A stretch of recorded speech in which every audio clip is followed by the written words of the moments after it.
Good morning. Today we will go through chapter 11 of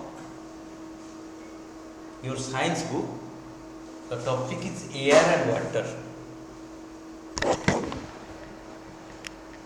In this class we will go through air only. So what is the learning plan? At the end of the lesson, learners will be able to know all these things. There are 6 points. Explain the importance of atmosphere. Atmosphere का importance क्या है? You know atmosphere in early class. What is an atmosphere? List of various layers of atmosphere. Atmosphere पे क्या क्या कितना स्तर है layers से. Demonstrate the properties of air. Air का क्या property? उसका demonstration किया गया. Distinguish between soluble and insoluble impurities. There are two types of impurities, soluble and insoluble. दोनों में क्या तफात है. Suggest the methods by which impurities can be removed from water. Water से impurity कैसे remove होगा उसका बारे में क्या suggestion. And describe the process of water purification. Water purification का जो process है उसको describe करना है. तो we can explain the importance of atmosphere, we can list the various layers of atmosphere, we can demonstrate, we can distinguish between soluble and insoluble impurities, we can suggest the method by which impurities can be removed from water, and we can describe the process of water purification.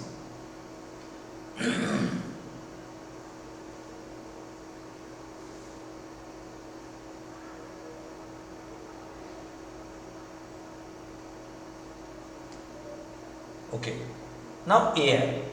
Air is all around us. It is all around us.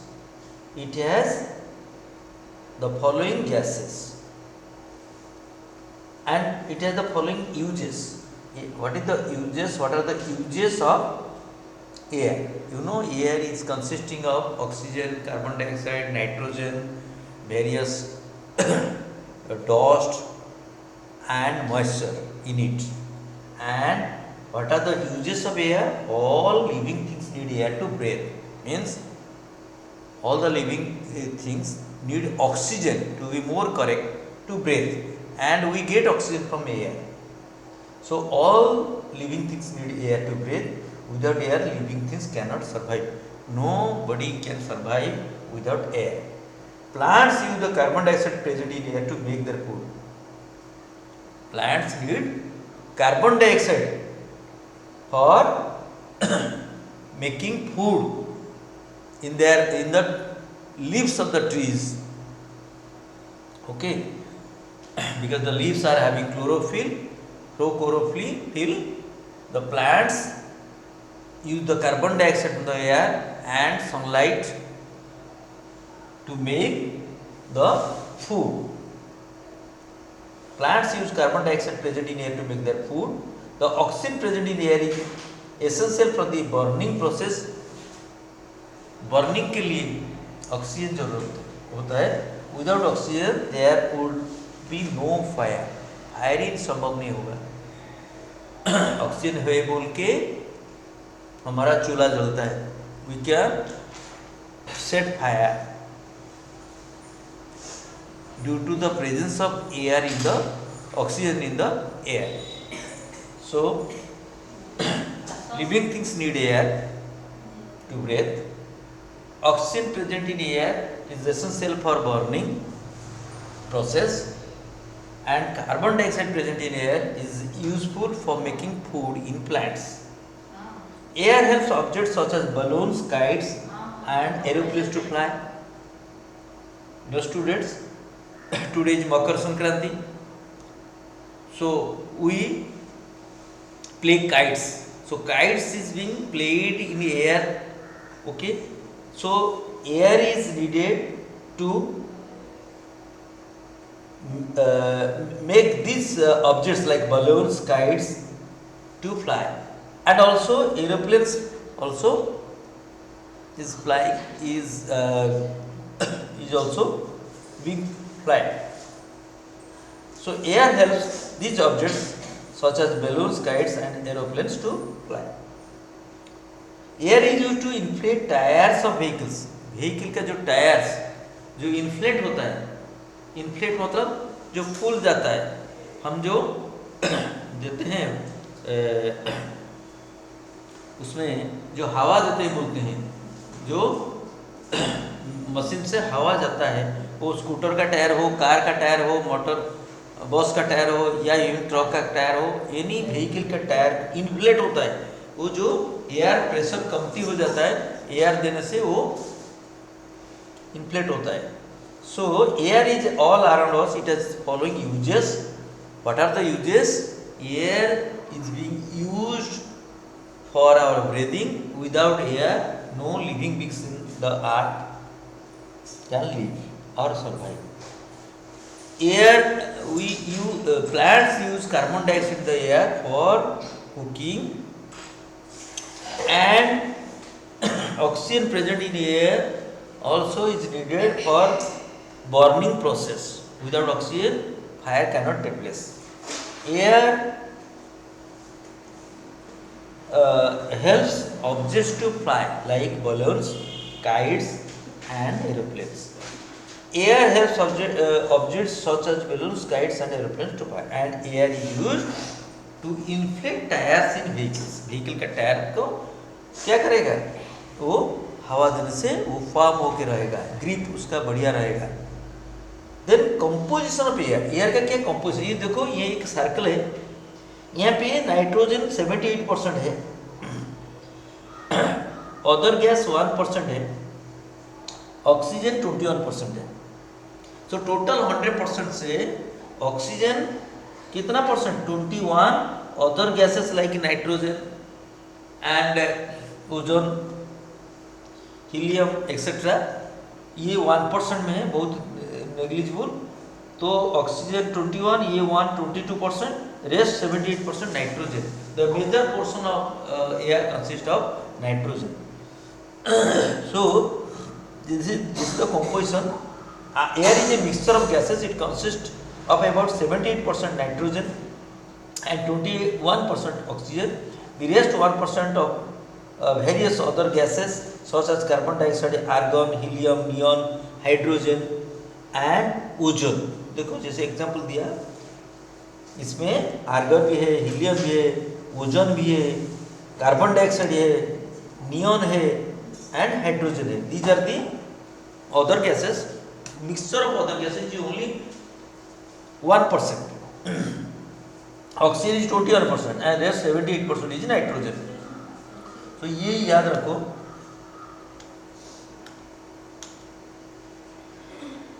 air consists 78% of nitrogen, 21% of oxygen, 1% consists of various other gases like such as carbon dioxide, argon, helium, neon, hydrogen, okay, and ozone. Oxygen is needed for respiration and burning. जैसे बोला था, respiratory system के लिए oxygen चाहिए, burning के लिए भी oxygen चाहिए, ओके। एयर का ऑक्सीजन रेस्पिरेशन के लिए यूज होता है, बर्निंग के लिए यूज होता है, okay. Nitrogen on the other hand does not support burning, in fact it controls burning. Nitrogen in the absence it controls burning. In the absence of nitrogen, even a small fire can become very big. In fact it controls burning, burning को controls करता है nitrogen, and अगर nitrogen नहीं होता, in the absence of nitrogen even a small fire can become very big. Nitrogen is also used by plants to make food. खाना तैयार करने के लिए नाइट्रोजन प्लांट्स में भी यूज होता है। Nitrogen is also used by plants to make food. Beside gases, air also contains water vapor, dust, pollen and bacteria. The water vapor in air is the source of rain and snow.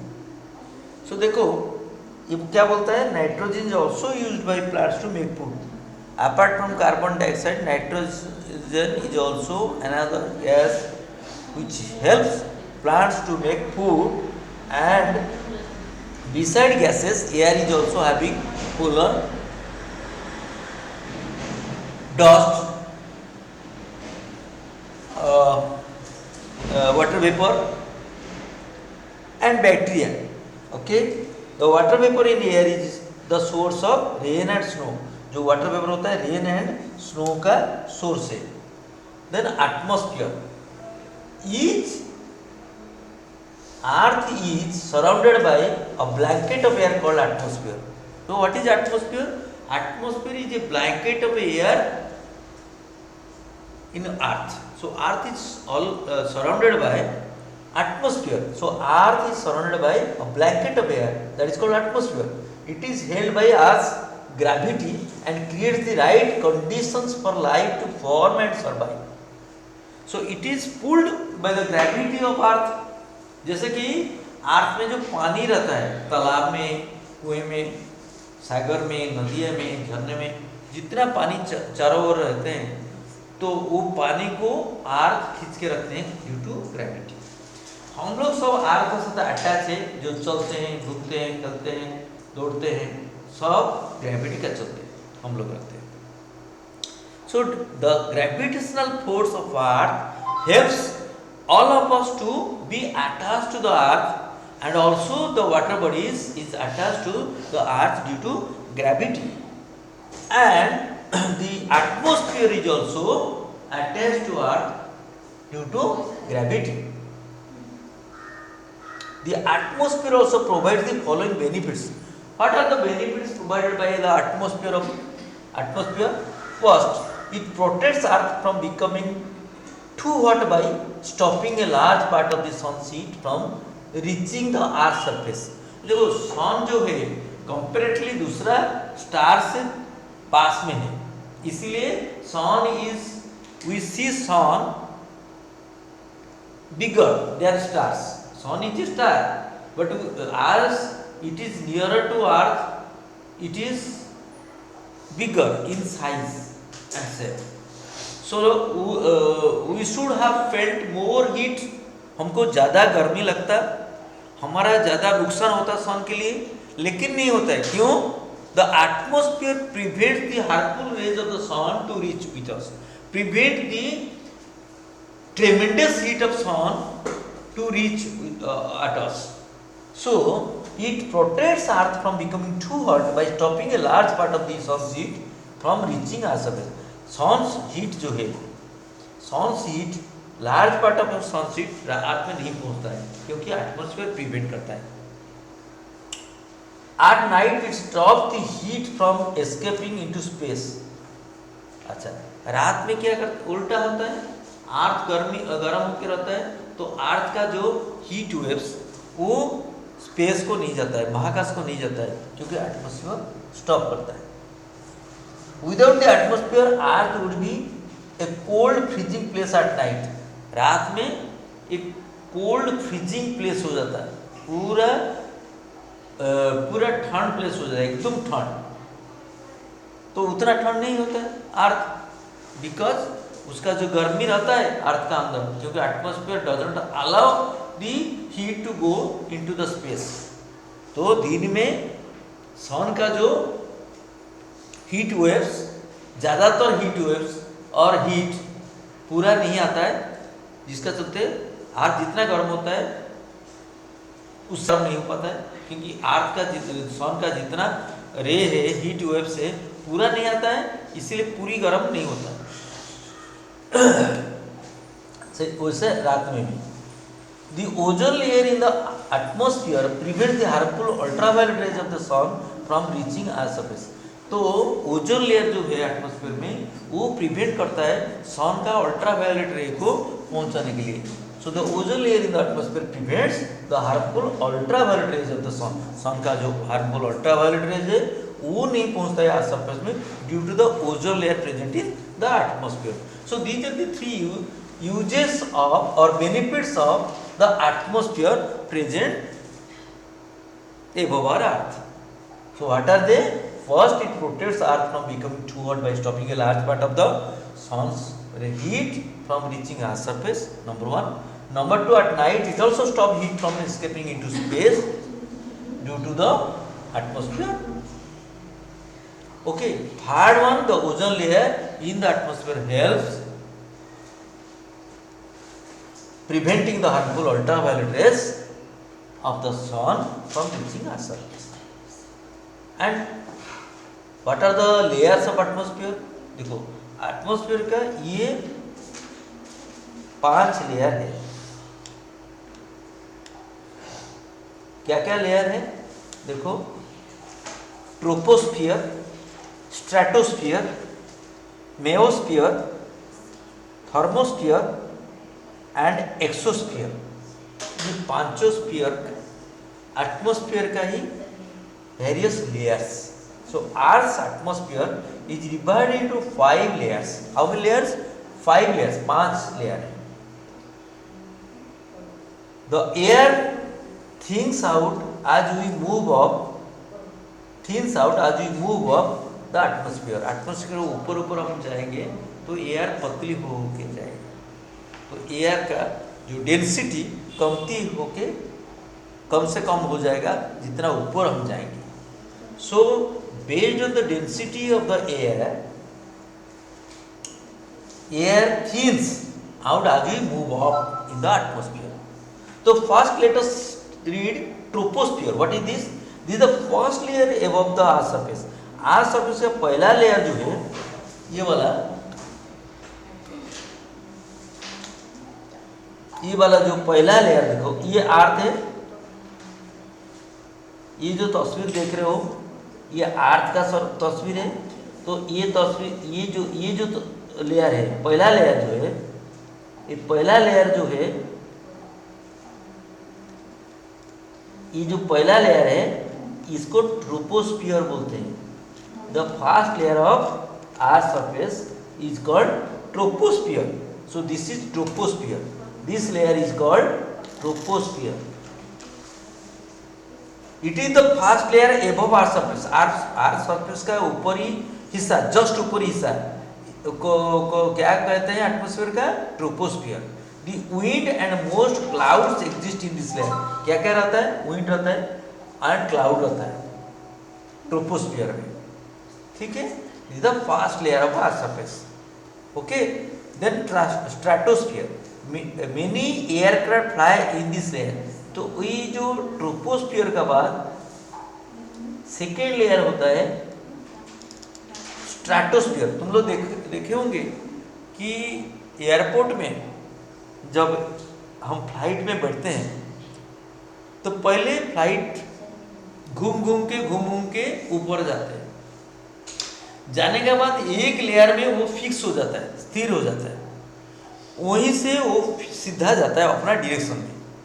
तो जो layer में वो सीधा जाते हैं, अपना गतिपथ अपना destination और बढ़ता है, वो लेयर को बोलते हैं स्ट्रेटोस्फियर. बिकॉज वही लेयर में फ्लाइट सब जाते हैं. तो वो that is the second layer of the atmosphere. पहला लेयर में ट्रोपोस्फियर में वो नहीं उड़ता है, वो जस्ट ऊपर जो जाता है ट्रोपोस्फियर होके जाता है, लेकिन स्ट्रेटोस्फियर में वो मूव करता है. तो many aircraft fly in this layer, stratosphere में जाते हैं. Also the ozone layer here absorbs harmful rays from the sun. Sun का जो हार्मफुल रे क्या है? अल्ट्रावायलेट रे. वो अल्ट्रावायलेट रे को ओजोन लेयर ये स्ट्रेटोस्फियर में ऑब्जर्व करता है. वो जो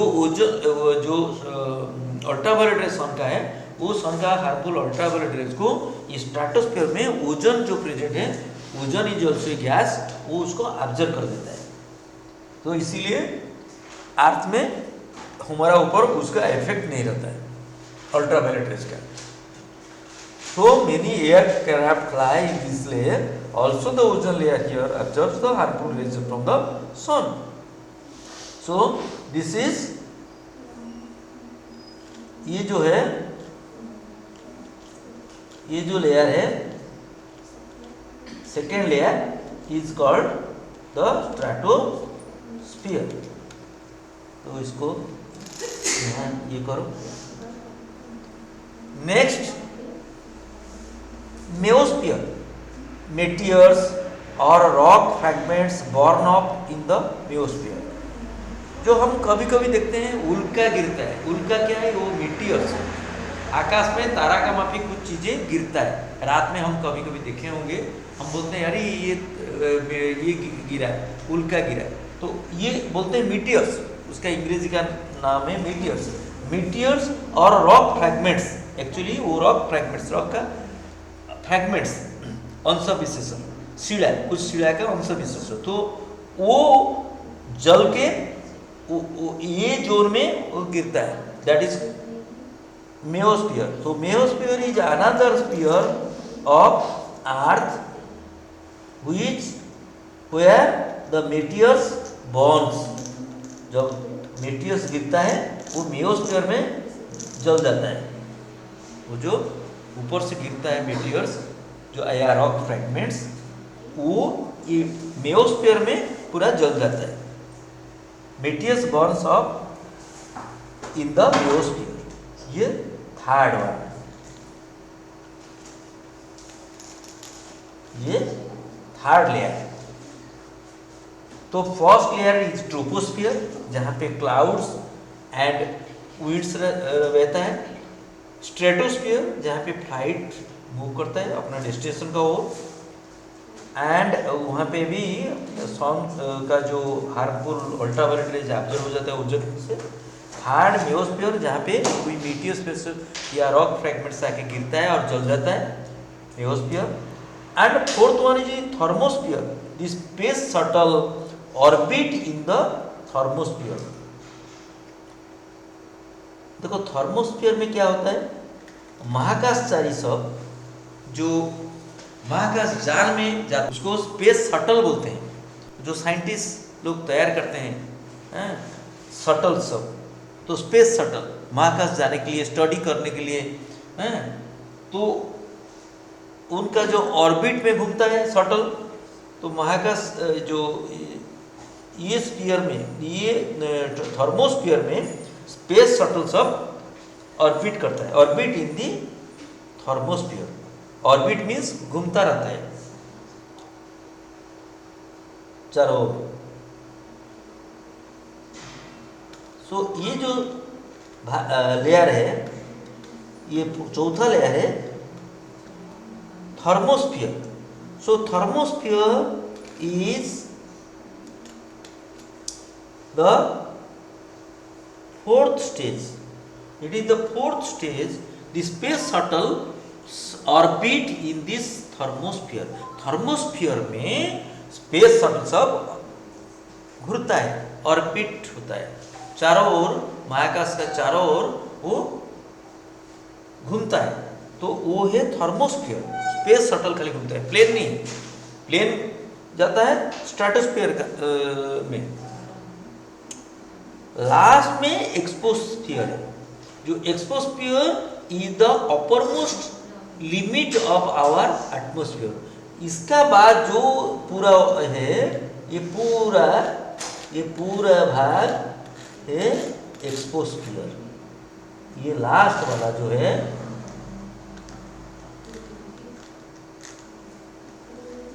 ये लास्ट जो भाग है, ये पूरा को पूरा जितना और है वो last layer, this is the upper most limit of our atmosphere. Atmosphere का पूरा ऊपरी भाग को एक्सोस्फीयर बोलते हैं। It is very thin air, there the density of air is the thinnest, it is the very thin air. So as we go up, the density of air decreases. सबसे high dense है first layer, that is troposphere. उससे थोड़ा कम dense है stratosphere, उससे कम है मेओस्फियर, उससे कम thermosphere, last में सबसे कम exosphere, where air is very thin, right. Then properties of air, air का क्या प्रॉपर्टीज है? Air has the following properties. Air occupies space, air occupies space. Air is the gaseous form of matter. ये matter का जो तीन state है, solid, liquid, gases, air is the gaseous stage. Okay, one of the properties of matter is that it occupies space. हर एक matter space occupy करते हैं, irrespective of its state. Solid भी space occupy करते हैं, liquid भी space occupy करते हैं, gas भी स्पेस ऑक्यूपाई करते हैं। तो एयर आज it is a gaseous state of matter, it also occupies space. So like any other matter air also occupies space. Let us verify this through one activity. ये activity दिया है, इससे हम verify कर सकते हैं कि air occupies space. To show that air occupies space, what are the things required? 2 balloons and a pencil box. Keep one balloon inside the pencil box. Now close the pencil box. Pencil box का अंदर एक balloon रखो और close करो. Okay. Blow air into the second balloon. Why does the balloon inflate? Does it now fit into the pencil box? मान लो pencil box के अंदर एक तो खाली बैलून हम रखेंगे, तो पेंसिल बॉक्स को बंद आसानी से कर सकते हैं। लेकिन अगर हम वही बैलून को ब्लो करेंगे, हवा भरेंगे, तो वो इन्फ्लेट होगा। तो इन्फ्लेट होने के बाद पेंसिल बॉक्स में फिट होगा? No. Why? Because when air enters the balloon it causes the balloon to inflate, means expand. The inflated balloon takes more space and it is not able to fit into the pencil box. Inflated balloon होने से air उसका अंदर भर जाने से वो ज़्यादा space ले गया, इसीलिए पेंसिल बॉक्स में ज़्यादा वॉल्यूम नहीं है, तो ये बैलून वहाँ फिट नहीं होता। तो इन्फ्लेटेड बैलून और expanded balloon cannot be fitted into A pencil box, whereas normal balloon without inflation can be fitted into the pencil box. So what is the conclusion? The balloon inflates and takes more space only after air is blown inside it.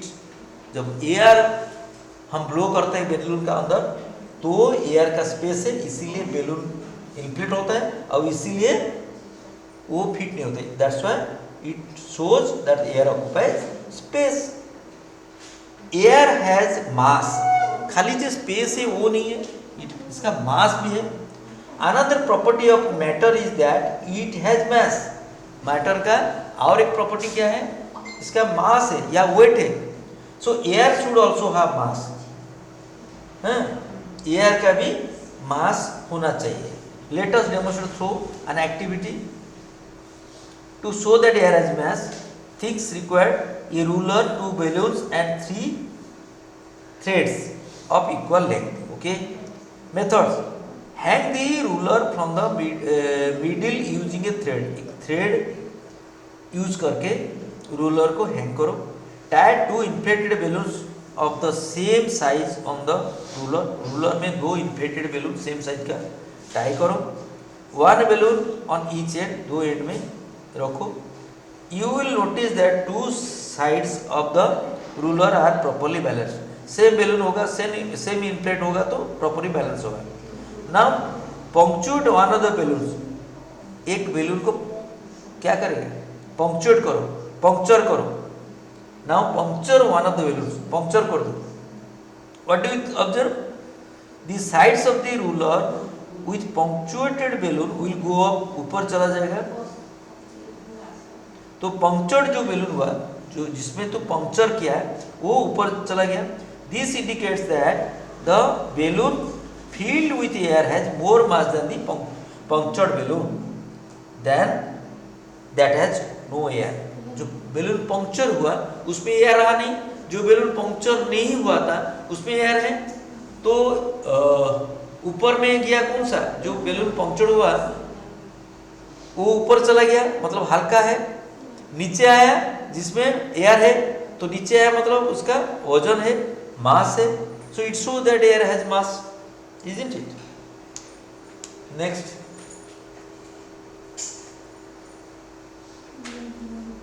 air has pressure. देखो, the molecules of gas are constant motion. तो gas में जो molecule है उसका constant pressure है। They move in all direction. Also, all moving things exert pressure on anything that comes in their ways. So air being a mixture of gases must also exert pressure. देखो हर चीज का gas का माफिक air में भी molecules है। The molecules of gas are in constant motion. Gas में जो molecule होता है उसमें हमेशा मोशन होता है। They move in all direction. So the moving things exert pressure on anything that comes in their way. So air being a mixture of gases must also exert pressure. देखो यहाँ पे हमको ये एक्सपेरिमेंट किए करेंगे air में air exert pressure है कि नहीं।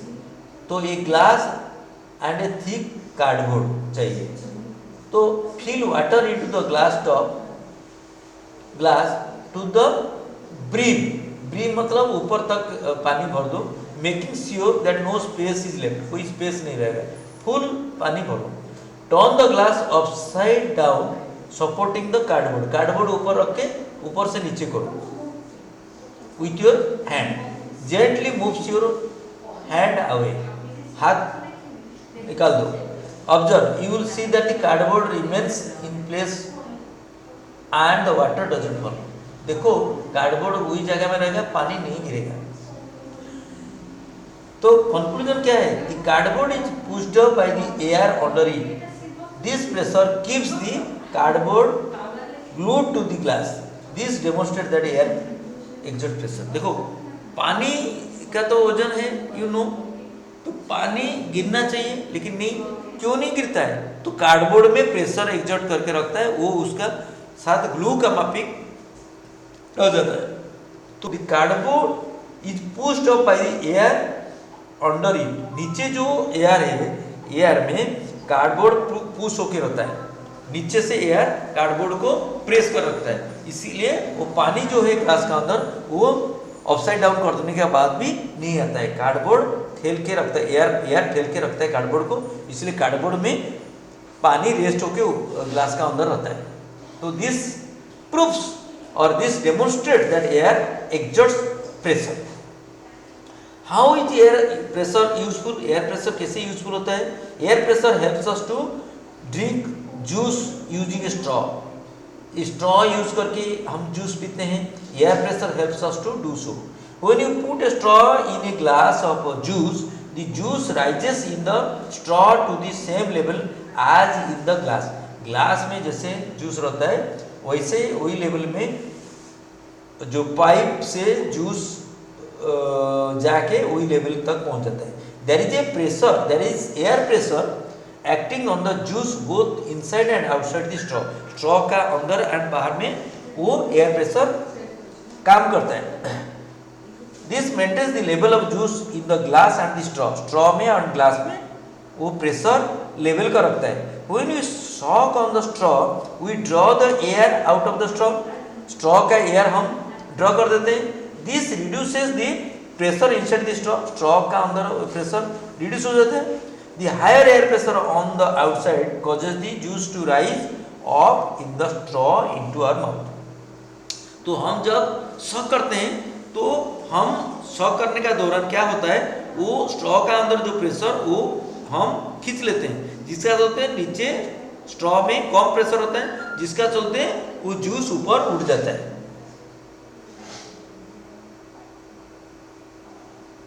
A medicine dropper works on the same principle। Dropper का भी सेम प्रिंसिपल होता है।